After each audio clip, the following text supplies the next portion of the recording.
Using former President Jimmy Carter as an example, we like to say that volunteering with Habitat keeps you young. Well, we're glad that you're going on with us. So, for fiscal year 19, I have a couple of definitions I want to clear up before I get into the details. The time period that I'm talking about when I refer to fiscal year 19 began on July 1 in 2018 and ended on June 30th, 2019. Some of the information that Paul and others will talk about tonight is for the calendar year, January to December. But the measurements that we track and report on as an organization refer to our fiscal year, the July through June. Second, when we're doing our reporting, we define a home as complete when the legal work is done. This is sometimes months after the CO is received, but in order to ensure that the affordability is maintained and the legal and documentation process gets long and involved, but it's critical for the long-term success of our communities. So in fiscal 19, our Habitat affiliate completed 3 homes and had 3 more under construction, as well as completing the home repair that's pictured here. If you remember, we started the year by completing the small house next door, and then finished the second house on Chamberlain Road in Holliston. At the same time, we were finishing up the big house, and then kicked off the new Holliston project on Concord Street, which Paul will talk more about. In our home repair program, we completed 1 very large project in Marlboro, and then revamped the entire program to position it for growth. We're now partnering with several communities with activities like holding regular office hours at the Holliston Senior Center to raise awareness for the program, help applicants with the details, and find sustainable funding to expand our ability to help families stay in their homes with dignity. On the financial side, the restores continue to drive our growth, representing our largest single source of income. Contributions are our next largest source of income. The annual Peel online contributions, sustaining monthly donations, in amounts of $25, $100, $250, these and others added up to nearly $500,000 last year. For expenses, we know that our donors are asked for support by many worthwhile organizations every day. So we strive to ensure that we are responsible stewards of the funds that we receive.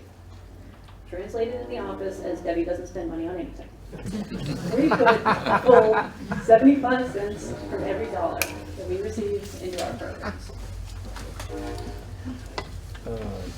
For revenue and expenses, I love this slide because it really helps to demonstrate where we come from and where we're going. So fiscal year 17 was a huge growth year for us, and we were gearing up and getting ready to move the office and open a new store. In fiscal 18, we had to scale way back. The restore was closed for 8 months, and we slowed down our pipeline of construction, which also impacted our development's ability to raise funds on that end. Fiscal 19, we returned to growth. We're above what we were in 16, but not quite back to 17 yet. So we're continuing this trend and hoping to keep moving forward for fiscal 20. Our plan for the current year, which we are now 6 months into, was to have 3 builds completed with 5 more in progress. Construction on the Concord Street Holliston build probably going to roll into July, so that definition of complete from the legal end, we're going to have to roll that into fiscal year 21. We also plan to complete 5 home repairs. We've done 3 already and are working on a 4th now. And we're continuing to grow our partnerships with the cities and towns that we serve. The Holliston Housing Trust, the Northborough Affordable Housing Corporation, and the City of Worcester are 3 of our strongest partnerships. We're also working with the Sturbridge Housing Partnership to kick off a new project. And we continue our outreach efforts to partner with more of the cities and towns in our service area. Which brings me to our strategic plan. Starting late last spring and through the summer, the staff and board of directors worked on a strategic plan that will drive the direction of our affiliate for the next 3 years. We worked through some challenging issues, like how do we define ourselves? Is our primary target helping one family at a time, or are we part of the driving force to change policy? Are we a social services organization, or are we a construction company? After hours of energetic debate, we determined that we're really still a combination. Our mission remains the same. Seeking to put God's love into action, Habitat for Humanity brings people together to build homes, communities, and hope. But our 3-year vision provides focus for our efforts. The vision is that we are a sustainable organization with the financial stability to seize new opportunities and fulfill our mission. Our affiliate's mission is well known in every city and town throughout our geographic service area, all of the 42 cities and towns that we serve. We have an abundance of project site opportunities that allow us to employ a selective annual build strategy. We impact more than 15 new families across a minimum of 10 communities annually. And our affiliate nurtures a positive work culture that supports, empowers, and excites our staff, our volunteers, and our board. Our aspirational goals are comprised of our targets for homes, families, and finances. We will construct 8 homes and complete 16 home repairs annually. To clarify, when we say construct in this case, we mean those that we start, those that we progress, or those that we finish. All count. We will achieve 80% of our homeowner families who rate themselves as successful. Whether that's defined as a job promotion, their children doing well in school, or becoming an integrated part of their community, we want to help our families to achieve success however they define it. And financially, we will generate an estimated $7.3 million in revenue to result in $2 million in reserve so that we do have the financial stability to seize new opportunities and to meet our home construction and repair targets. All of this will be built on a foundation of empowered, excited, and engaged staff, board, volunteers, and homeowners, because that foundation will make the rest of the goals possible. Finally, I'd like to share a message that we received this year. Many of you may have seen the Facebook post of this Christmas card that we received. But for any who didn't, the card read, "Merry Christmas from my home to the group that made that possible." I was alone in the office when I read it, and it just stopped me dead in my tracks. It would have been a powerful message received from any of our homeowner families, but this message, this card, came from a family who has been in their home for nearly 20 years. I like that measure of success. Next, I'd like to invite Paula to share our construction updates.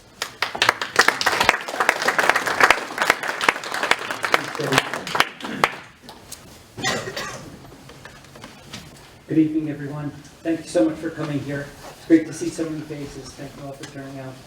I want to talk briefly about kind of accomplishments. What did we do in the last calendar year? There was lots of work. Many of you contributed to the projects. And kind of the first and foremost is the large house in Northborough, next door, 37 and 39 Main Street. That's the culmination of about a 2-year project to rehab a very old house at the Yale General Store. It was great after so much time and so much effort by so many people to be able to turn that over to the families who have taken ownership. I think we had the dedication on a Saturday, and the following Monday I went over there, and lo and behold, they had some of their belongings in right away. So it's great that they were able to take advantage and get into their new home right away. Since then, we've done a few home repair projects. There was, in Rochdale, was the first project that we took on this summer, was a rebuild of a porch on a very old house. This is very similar to the Holliston house they're working on today, but the focus of what the owners wanted to have done was just repairing and rebuilding the front porch. While I thought it was going to be a fairly simple project, just rebuilding the base, it quickly escalated into rebuilding the base, rebuilding the columns, rebuilding the roof. So we were there quite a bit of time, and a lot of effort went into that as well. Homeowners were very pleased with the end result. I saw them later on, and they couldn't be happier with the work that had been done there. So thank you all for those who helped. We moved on after that to a smaller repair project in Worcester. There was a woman who needed some aging in place enhancements to her house. She needed a set of railings on the stairs, the exterior stairs, a little bit of work to tighten up the water tightness in the bathroom, and paint some of the windows on the house. That was a fairly quick project that we completed during the summertime. Again, she was very pleased with all the work that had been done. We moved on to a Marlboro aging in place kind of project, adding a handicap ramp. The owner there was unable to go up and down the stairs of her house, so we rebuilt the side landing, added a ramp, and greatly improved her ability to access the house and stay in the house. So all of the theme here is kind of critical repairs that allow older folks to be able to remain in their homes. By way of advertising, if you know of any other projects that anyone may need or want to have done, please let us know. We are looking to do more, especially in the short term. We'd like to get one more project in over the next couple of months. So that takes us to what do we have in process. Currently, the house at 172 Concord Street in Holliston, another old house that we're rehabbing. We seem to be on a theme, Ted. We're not doing any new construction. We're always rehabbing that. So the project at 172 Concord Street is another old house, akin to what was termed the small house in Northborough in terms of the level of rehab needed. All of the exterior has been removed, new siding put in place, new roof, new windows, doors. A lot has been done there. So thank you to everybody who worked so hard to bring it to that level. The house looks fantastic, by the way, so I really appreciate all the hard work that's been done over there.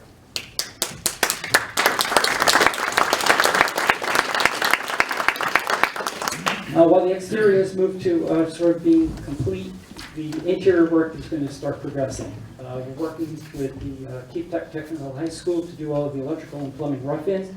Once that completes, and the target is to have that signed off this week, we will move on to insulation and hanging board. So for those of you who haven't hung any board in a while, get ready. We'll get about 200 sheets to put up. Bring your favorite taping knife. And the target for completion is July. While we're trying to get that into the fiscal year, I think just a number of things have built up. It's pushed us slightly over the end of the fiscal year, and the CO will probably be in July of this year. Let's see, we just started another home repair project in Holliston last week. It's replacing some flooring, there's some holes in the ceilings that we're patching, adding some safety features. Again, an older person living in the house, but making it more accessible and safe for her to walk around in the house and use the stairs. So those are the types of things we're doing there. Probably about a 3 to 4 week project. If you have any interest in doing flooring or patching some of the ceilings, come on over. We'll be over there almost every day for the next few weeks. And then we'll be starting a new build, new construction at 81 Harrison Street in Worcester. The project is at the phase of having financial support from the city. It's now committed, and we're moving into the planning phase, getting all of the documentation ready to submit and request a building permit. So currently we're working on the site and parking plan, which is a big deal in the city of Worcester. Not like out here in the towns where parking is a little more regionally, I guess, but parking in the city is very competitive. So we have to provide the ability to either improve street parking or off-street parking and have that all fit on a city-sized lot. So we're working on the site plan and working on a set of plans also for the house. Now, for some of you who have been out at the Holliston site, we did start framing the walls. We had a number of groups out last fall, and some of the framing for this has already started in Holliston. So if you're in Holliston, you see some stacks in the backyard. Those are all wall segments that have been built up for Harrison. But rest assured, there will be lots of framing to be done. This is 3 townhouses. There will be months of framing once we get in there and get going, which is likely to be, I would say, probably May coming up. A couple of things, we have to get the permit in place, but also this time of year the ground is frozen. It's very difficult to come over and dig a foundation, dig a hole and put a foundation in while the ground is frozen. So it'll probably be a couple more months before we get going on the foundation, and then we'll move into the framing stage. So stay tuned for those. Notice one table back there, you're probably dying to cut some boards and bang some nails. It's coming up. Next slide. So let me talk a little bit about, it may seem like a mystery about how does Habitat going about transitioning from one project to another. Because it's been fairly long since we finished Northville and getting started on another project. But this slide sort of depicts the pipeline of projects that we have in play. On the left-hand side are projects that come in and sort of somebody has a potential project. There may be reach out from a private party or from the town or from the city that says there may be a project that Habitat could be interested in doing. So that makes it onto the list pretty quickly, but then it needs to get advanced through the pipeline. Next stage is sort of the evaluation. What is this site like? Will there be a lot of blasting of rock, a lot of trees to take out? Is it up on a hill where we couldn't tow the car up there to the neighbor's house? What is it like? What's it going to mean to try to build on the site? So quite a bit of evaluation happens just on every idea that comes in before it can advance to further planning stage. And there are several in that category right now. For example, a private party came to us and said they have a property in Paxton, and would we be interested in turning it into affordable housing? It's a great opportunity to get a good lot in a good town, but what does it mean for us to try to build there? So initial evaluation has to happen, and then determine, is that something that we even want to progress to the next stage? Now, fundamental to how we build, or how we take a project from one place to the next, is getting support from the town or the city, financial support from the town or the city. Typically, we look for a town or the city to provide anywhere between 25 and 50% of the cost of the project and help fund that. That was done very well with the Holliston Housing Trust. That money is what gave us the seed money to get started on the project. It happened in Northborough also with the Northborough Affordable Housing Corporation. And having a partner like that help fund the project is the means by which we can get started. Without that, it's very difficult. Certainly Habitat has to take forward and fundraise for the rest of it, but that initial seed money is what lets us get going. So a couple of things in that category right now is looking for support from towns in Grafton, Upton, and Natick. There are several properties there that are very good development projects for Habitat, but without funding, without having support from the town, we just cannot get started. So some of these, Upton, for example, they put out a request for proposal. We quickly responded to them, gave them a proposal of what we would build, what it would cost, what the schedule would be, and then haven't heard anything back from them. So some things advance to the next stage, but then get stuck there. That's an example of one of them. So when we do get funding or agreement for funding from the town, it then moves into a legal process of reviewing the deed and what it would mean to transfer that over to Habitat. A couple of examples of that are, there's a condo in Northborough here on Hitching Post Road, Hitching Post Lane, excuse me, and that's been a discussion actually for several years. But the good news is, we're just now at the process of getting all the paperwork signed off. So stay tuned for another possible project. This one I talked about last year. It's probably going to be an internal rehab type project. So mostly remodeling type things, a little bit shorter in cycle, maybe 5 or so months of work. Another one that has advanced to that stage is Cedar Street in Sturbridge. Beautiful lot, it's about an acre on a country road, and the town is very supportive of us. They've agreed to fund 50% of the development cost to do this project, which is an awesome commitment from Sturbridge. While the town administrators have agreed to that, I believe it goes to a vote by all of the residents of the town next week. So hopefully that'll be another one very shortly that we'll have. We will advance to the next stage of planning out the build for that. On the far left, your far right, there are a couple of projects there that are active. I talked about the 172 Concord Street project that's now moving into interior finishes, and we hope to finish it up this year. And then 81 Harrison Street is one that we'll get started on this year. And we'll probably go for about 2 to 2.5 years of construction. So it's going to be a good long project. Any questions on the pipeline? Oh, so one other thing I wanted to say on the pipeline is that just because something comes in on one end of the pipeline doesn't mean it's going to make it to the other end of the pipeline. You would think there's a logical process by which these things progress from one phase to the other. But I can assure you there is not. So while somebody has a great idea of what would be a good project for Habitat, it can go awry for any number of reasons. We may not have funding, we may not have an internal supporter inside the town. There are a whole bunch of things that can kind of throw the project sideways. So while I understand there's been some frustration over the transitions I'm hoping to explain kind of what we're going through, planning out all of the projects that are on the pipeline, and why some things come out the other end, some things do not. Yes, Mom? I have a question. I work here.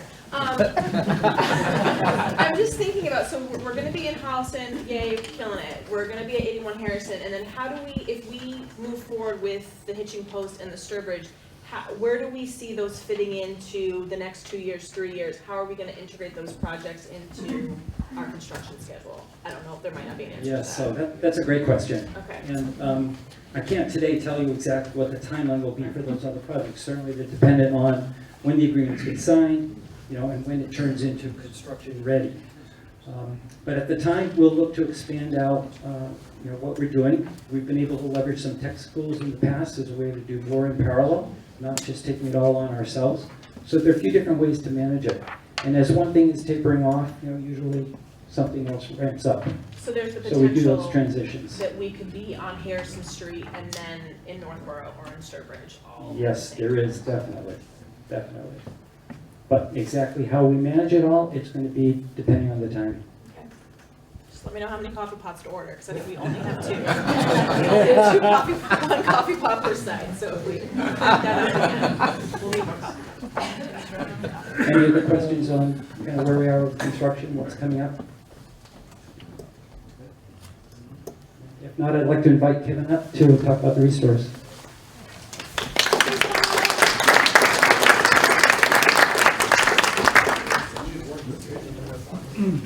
Good evening. Thank you, Paul. I just learned a lot about the whole process, which I didn't know before.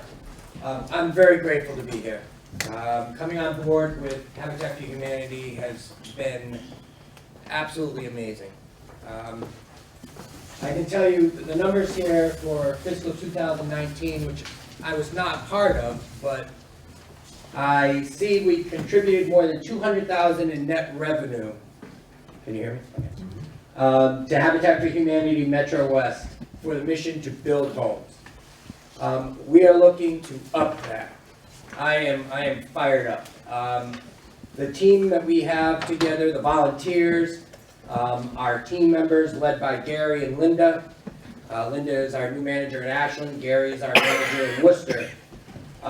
It is amazing to see how well everyone works together. And it's just incredible. I know that we're already accepting more donations because being in both locations, I see them coming in and I see them staying until we sell stuff out on the floor. So I know we're coming up with new processes to put in place on how to generate more, and not only that, but how to process them quicker, get them on the floor to sell them and get them out. So they're already improving that area. And then we diverted over 781 tons of reusable items from the landfills. I mean, when you think about that, that is absolutely incredible. How much we are keeping out of the dump, how much we're keeping out of incinerators. We're actually reusing things that other people are bored with. Love it. All right. I am a pack rat, so I just love getting things at a bargain. I'm going to tell you, when I came on, I was amazed at the creativity that I was witnessing amongst not only the staff, the team members and all that, but the volunteers. It's such a vast background that they bring, from Dell and from the high schools, and they were in today. Grafton Job Corps. The Job Corps. The Job Corps, these kids just want to be involved, and they had some great ideas today, and we implemented them. I remember the morning that we did this platform for the rugs in Ashland, I was confused. I knew I had a vision. I was a bit confused how to get there. And we had this incredible team of volunteers in who, I don't know if they were engineers or what, but they were smart. And within 15 minutes, we had a platform just to showcase something that other people, why lay out carpets? Well, now they're selling them. They're selling them. So they're not sitting in the corner anymore. But it was amazing how when you empower your volunteers and you empower your team members, be creative. Be creative. Because like this, creativity drives sales, and sales equals nails. I try to simplify it down to nails. Every time I'm doing something in the restore, I try to equate it to nails. How many nails are we getting, you know? So it's just, it's simple, and I'll tell you, like the kids today, Job Corps kids, they got it. They got it. They got what we're trying to do here. It is amazing what this organization is trying to do. I cry a lot, sorry. I get touched by the mission of this organization. It's absolutely amazing. So, as you can see, there's a tractor trailer here. And our dedicated team of staff members and volunteers dug into this. I will say on a personal level, it scared me. Because it came within 24 hours of saying, yeah, we'd love to get that. And the next morning, it was backing up into Ashland. I was a bit nervous. I didn't know how this was going to work. You know, I saw so few of us team members there as far as staff goes. And then all of a sudden, what appears but a group of volunteers with big smiles on their face. And I'm on the phone. I was on the phone with Debbie, like, I don't know how we're going to do this. I don't know. And there they come walking through the back room. And it was cold. I know the door was open for quite a while. But then we had to leave it because they parked it, they dropped it, they left. We didn't finish it the first day, and it was a Friday. So now I'm thinking, oh boy, I know if this trailer was in Worcester, it would definitely be empty on Monday. They said none of it would be in the store. So come Monday, I was still, you got me? So Monday I was a little nervous. How are we going to do this? How are we going to do this with the few team members, the staff members we have? And when I got to Ashland, it was either Monday or Tuesday, it was empty.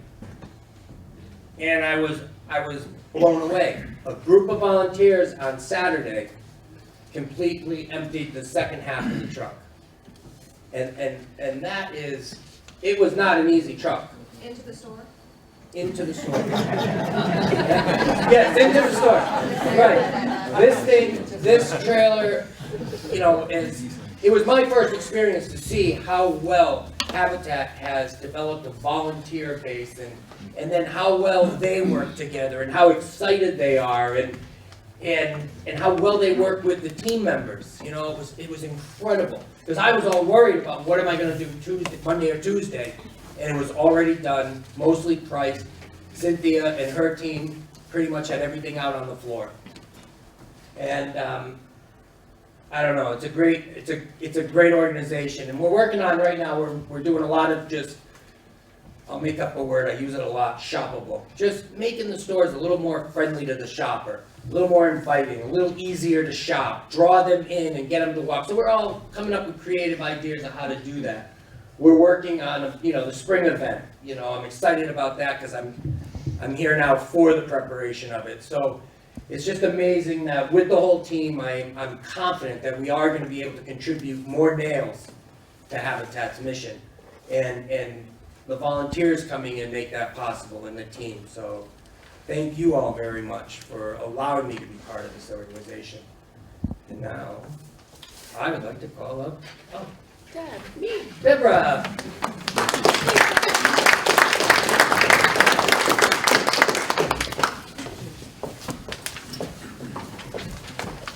Hi everybody, I'm Debbie Hegel. I'm in the development department with many other people, and we have had a great year. And first up was our 2019 major events.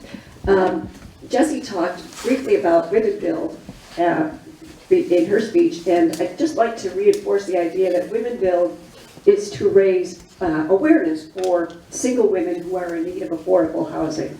And this is what it's all about. And we had 25 amazing teams of women who were either maybe friends or they were from companies. And what they do for Women Build is they, what we call peer-to-peer fundraising. They ask their friends and their family and their co-workers for support. And Jessie also touched on the fact that National Development raised over $20,000. And then they did that by reaching out to their supporters. So Women Build was super successful for us. We raised over $107,000. It was our most successful year yet. And we hope that 2020 will be even better. We have a great big goal to get, but we hope to do it. And thank you for your support. This year, by the way, it was only in Holliston. Next year, it will be in Holliston and Worcester at 2 separate sites, so we hope to have even more support. So please join us. Our Build-a-thons are our next big event that we have each year. A Build-a-thon for Operation Playhouse is an event where we ask multiple sponsors to build playhouses for veteran families at once. So to give you an idea, when I first started in 2015, we had one Build-a-thon in Worcester, and I think we had 6 or 7 sponsors at that event. And we have grown it so that last year, 2019, we had 2 separate Build-a-thons in Worcester. There was so much demand for it, and one in Metro West that we have during the festival that they have in Bowditch Field. Metro Fest is what it's called, and we built a total of 23 playhouses at these Build-a-thons, just Build-a-thons. We also sponsor Build-a-thons at companies, so there's even more that we build during the year, but the Build-a-thons have become very successful for us. Our auction gala has just grown tremendously. I don't know if most of you have been there, but it's just a great big event now. We raised over $200,000 last year at the 2019 gala and auction, and we're very proud of that number. We had great honorees the last 2 years. One was Brian Clancy, who is here tonight, and the other is John Parsons. And what they do also is they reach out to their friends and their supporters to help us raise money. So we appreciate the support, and we hope to have an even bigger event this year. So I'd like to move on to Operation Playhouse. For those of you, I think most of you are familiar with Operation Playhouse, but what we kind of think about when we think about doing a playhouse for a veteran family is sometimes we say it's a place to dream and think for the entire family. And it kind of relieves a little bit of the stress and the pressure from veterans, military families who may be overseas, either the mother or father. And we've gotten great feedback about how special these playhouses have become to these children. What happens is they can pick a theme. We have 9 or 10 themes, like Disney and Minnie and Mickey Mouse and Patriots, all kinds of themes that they can choose from the sponsors who choose to build these. And they then paint the kits. They build the playhouses from a kit and then paint them. And in the end, the children have a great, beautiful playhouse.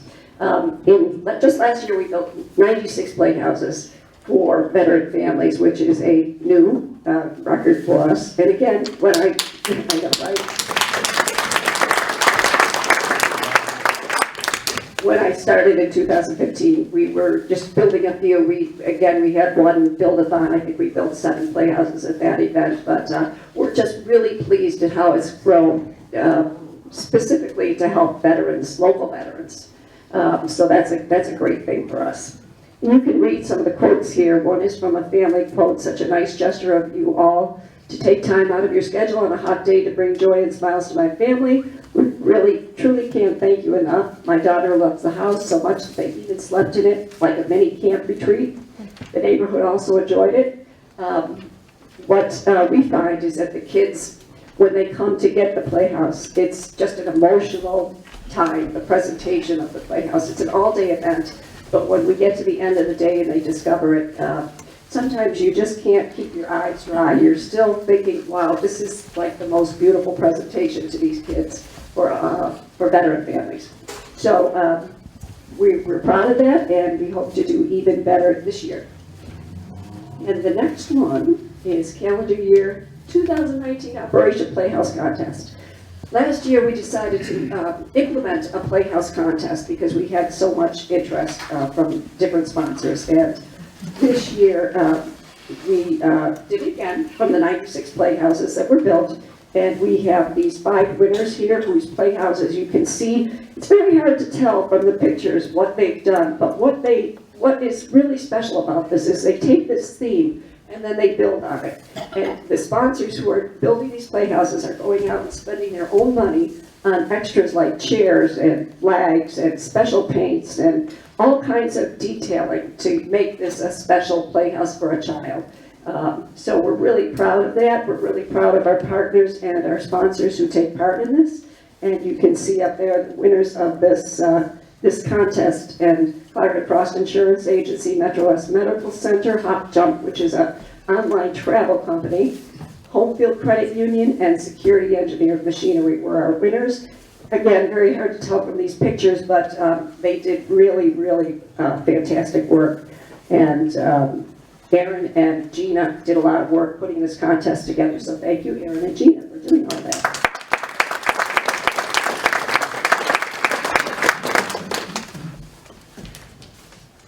And if you are interested in joining our Operation Playhouse Build-A-Thons or building one on your own, we have 3 coming up, 1 in Metro West, 2 in Greater Worcester, and you can also build your own playhouse at your site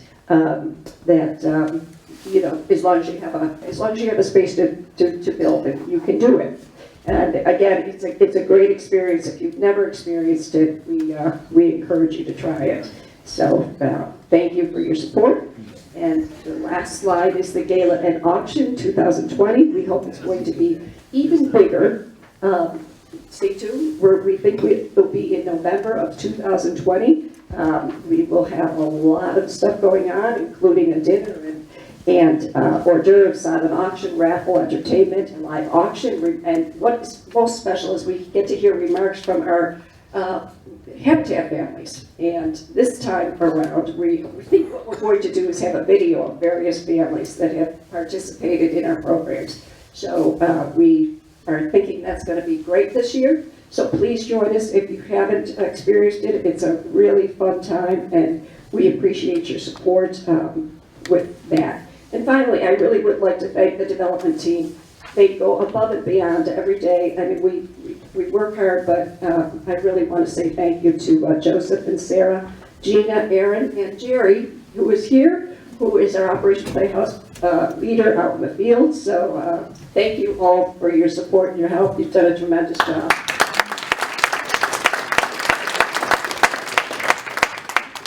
Introducing Molly. All right. So I have the honor to talk about the coolest thing ever, volunteers.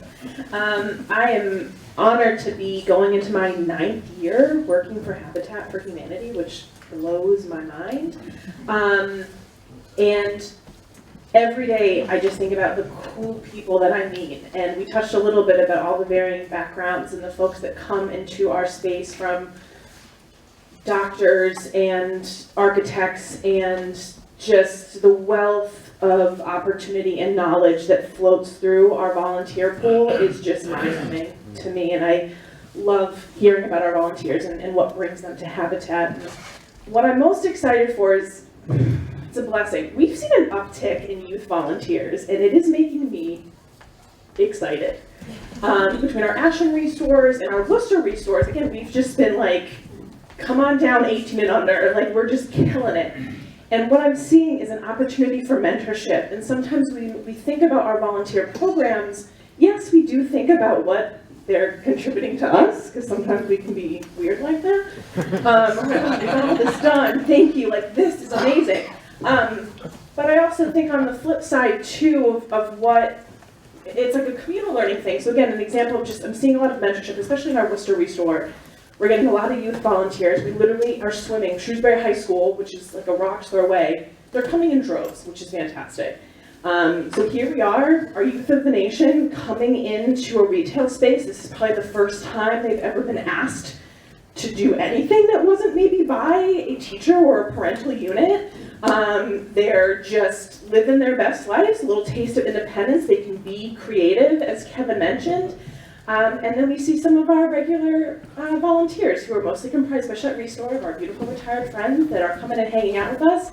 And just seeing those connections and seeing that interaction has just been super inspiring to know that we are impacting the futures of the youth of our nation. We're helping them learn and grow, and they're learning from all of you too. And it's just one of my favorite things to witness when I'm engaging with volunteers, is what they're learning from you all and what they're learning from this organization and how it's going to impact them. Because yeah, they're 16, 17, 18 now, but 10, 20 years from now, They're gonna be our regulars, they're gonna be our board members, they're gonna be what's sustaining this organization. So I'm just, again, super impressed by the youth that's coming in. We have a great new partnership with Grafton Job Corps. They're sending kids weekly to our restore. I think every day at the Ashland, especially Saturdays in the Ashland restore, it's like we got Dover, Sherborne, Hopkinton, Holliston, Ashland. We're just seeing these conglomerates of youth come together, and I just think it's really, really exciting. So I can't wait to keep that going. Now, I do have a sentimental passage that I'd like to share with you that I wrote. I apologize, I have to read it off the piece of paper. So I would like to say, our volunteers make a difference. The generosity of each and every one of you has a profound and lasting impact on the families that we serve. Our volunteers' willingness to share both their time and talent by either volunteering on a cold, cold day out on site, among boxes of mystery treasures from people's basements, or behind a desk, punching numbers, and helping me find files. Barbara, I see you. That was a weird audit. Really just speaks to the strength and the quality of it. Barbara and I went through a lot of papers.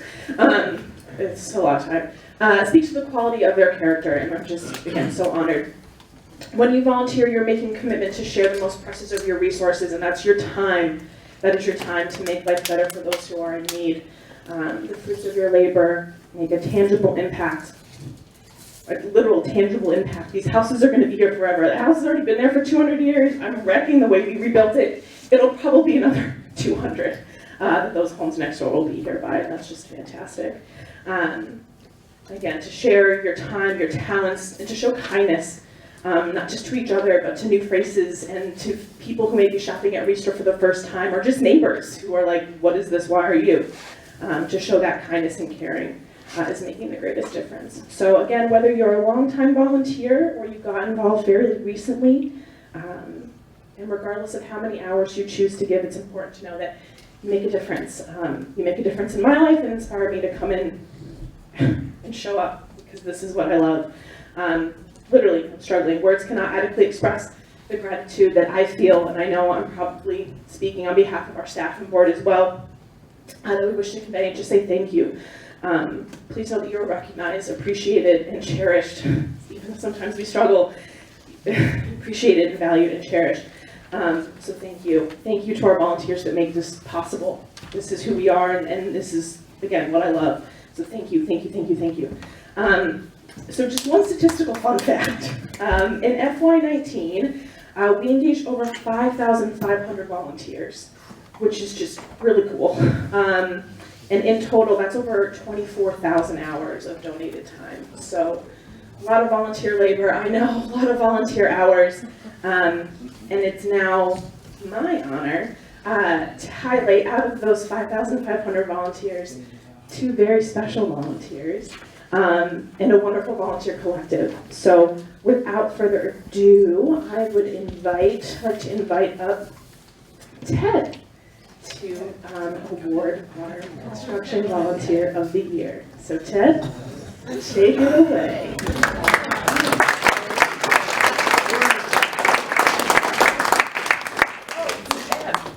I don't have an order. Yeah, we're already up here. I just was for fun.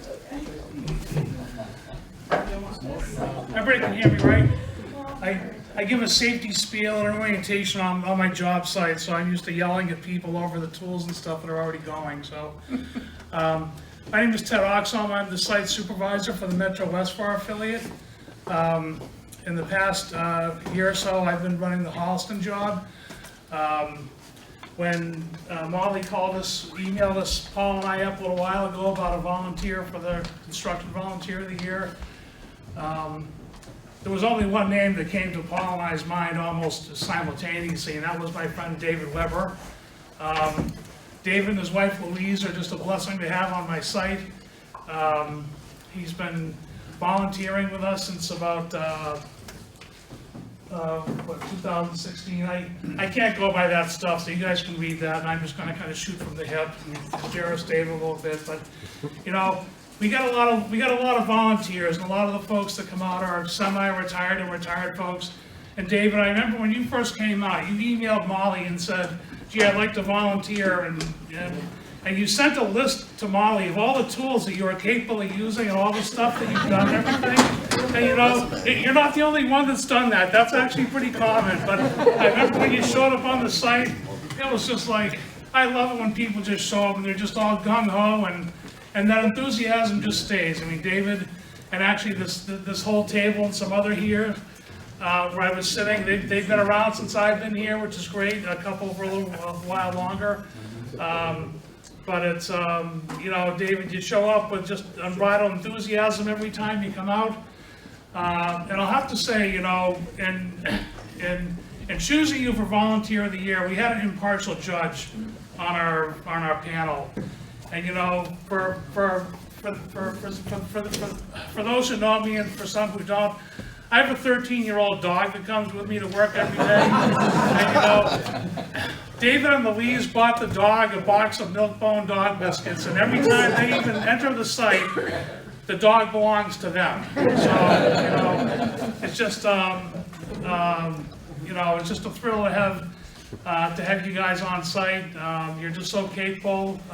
You know, any task I give you, you just charge right into it, ask whatever questions you need to ask, and you know, you're great with leading the groups of volunteers. It's no matter what the task is, and you're just a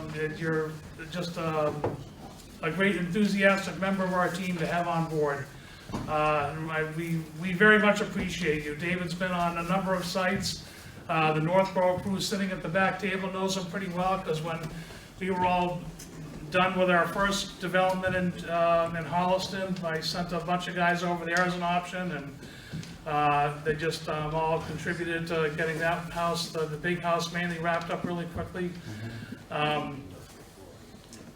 And come on up, David. Yay!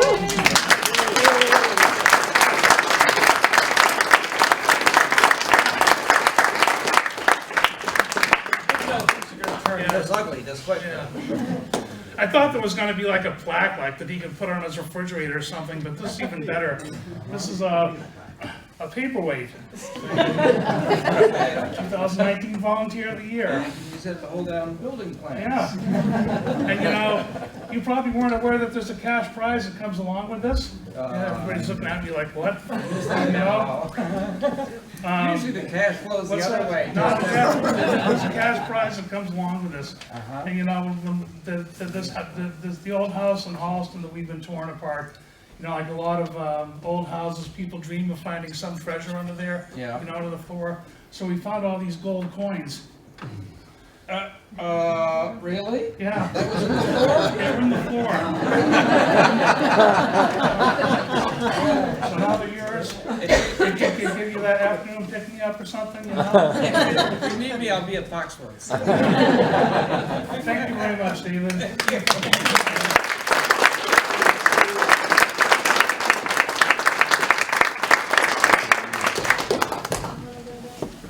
I think it's real gold.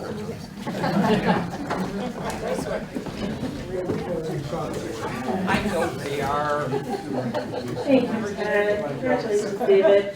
I'd now like to bring up Mr. Gary Dietrich, our Worcester Restore Manager, to award our Restore Volunteer of the Year.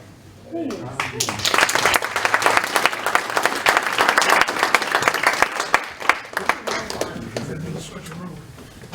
Can't breathe. There we go.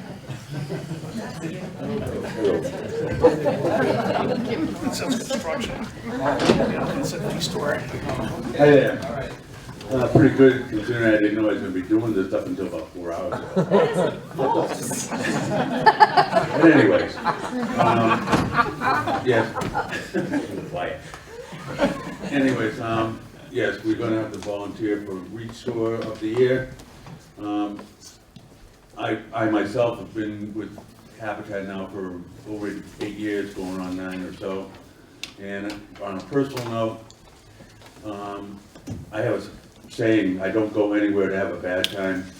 And just about every day when I get up, I know I'm going to Restore to have a good time, because not only do the people I work with, a great group, and the volunteers I deal with on a daily basis, and there's all kinds, and young and old and whatever. And to be with them, to train them, to play with them, if you will. Just to be with them on a daily basis and show them what to do and get things on the floor so people could buy things, so we can build houses. It's quite a thing to do and be a part of. So, the person I want to introduce has been phenomenal, and she's shown it big time since we first opened the new store. She was a big part of it, and all through the year, and then when we had Hootenanny, oh, that works better. She was out of her mind. She was just all over the place, pricing things, helping the other volunteers, and she did a phenomenal job. So I want to bring up Pauline as a volunteer.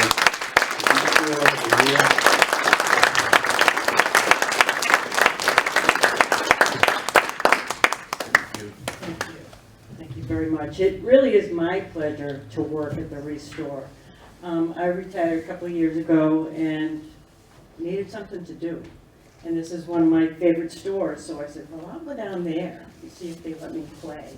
And they did. And I love it. And I've worked with a lot of great people, which keeps me coming back. I love it there, actually.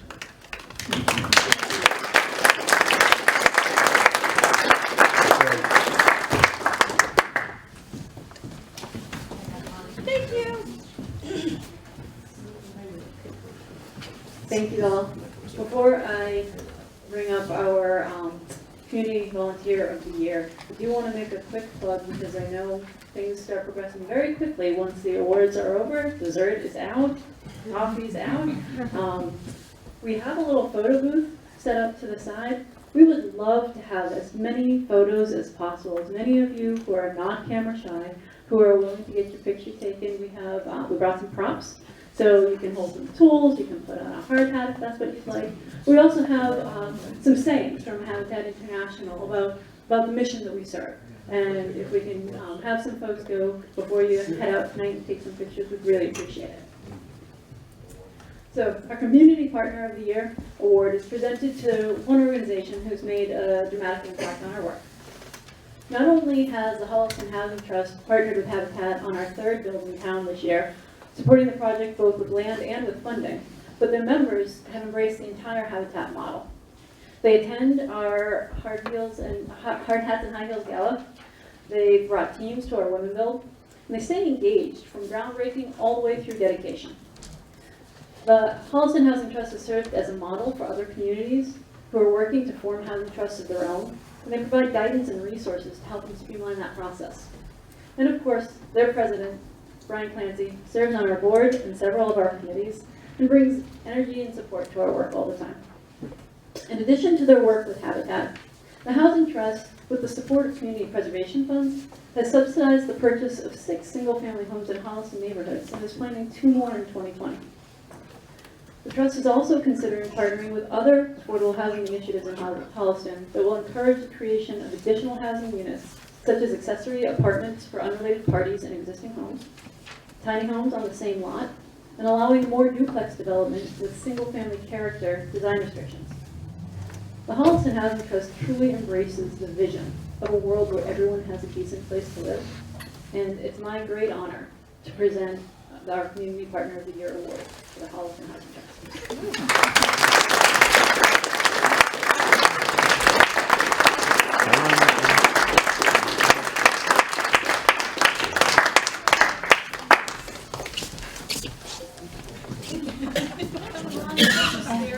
Plenty of room.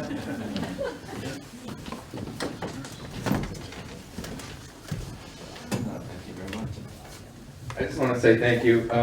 I'm here with Kay Baxter and Diana Harrington, 2 of the members of the Holliston Housing Trust, who've been very active and engaged and make, like everything, all of our boards in town are volunteer boards. And it seems like in every town and every office, the same people in town seem to do everything.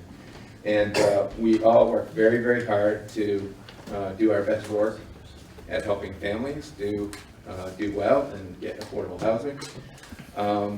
And Kay and Diana have been by my side the whole way, and there are other members of the Housing Trust that haven't been here, aren't here tonight to join, but we'll report back. And I just want to say thank you, and all the volunteer efforts that I've made, that you make on a regular basis, are so important, and they really change a lot of lives. So I really appreciate everybody's contributions in whatever way you can do it. So you don't see me as much on the site, but I'm working behind the scenes with finance and other funding sources and things like that to help the organization.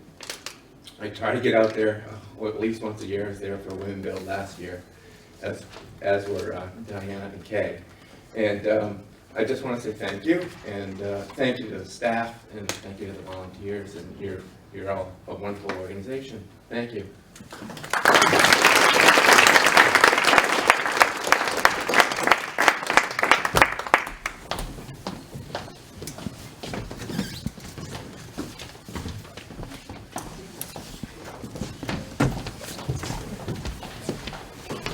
Okay, 7:15, so we have a good 45 minutes for my closing remarks. Thank you. As I was sitting here tonight, I realized I started tonight almost somewhat somber, serious. And it does remind me that oftentimes I can come to a board meeting for Habitat at the end of a long day. Today was particularly boring. I had a 3.5-hour contentious deposition. And it was a long day, so when I got here, maybe I wasn't my best self. But I will tell you, I have a smile on my face, and that is how I leave every single Habitat experience. Whether it's running into somebody on the town common in Framingham and talking about Habitat, it's shopping in the stores, running into volunteers everywhere and going, I think you look familiar. If I come into a Habitat resource for whatever reason or go to a job site, I do leave with a smile on my face. Tonight I picked up 2 new slogans that I absolutely love. One is that our volunteers run on coffee. The other is sales equals nails, and I will not forget that. So I want to thank everybody for sharing tonight with us, to allowing us to share our fiscal year 2019 successes. Most importantly is the growth in families served, but we've added to our staff, we've added to our board, we've added to our donors, and we've added to our volunteer base. Thank you for allowing us to share our vision over the next 3 years, and I hope you will commit to be part of that. Everyone in this room is part of our success and moving our affiliate forward. If 2019 wasn't your year to give it your best, make that 2020's goal.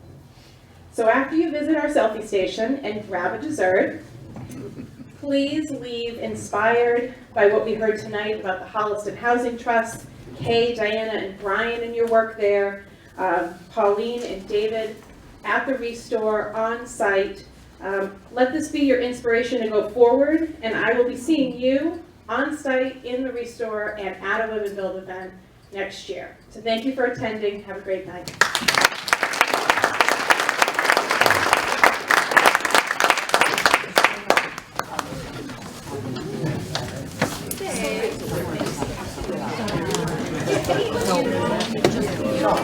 Personal question. What? Do you ever go home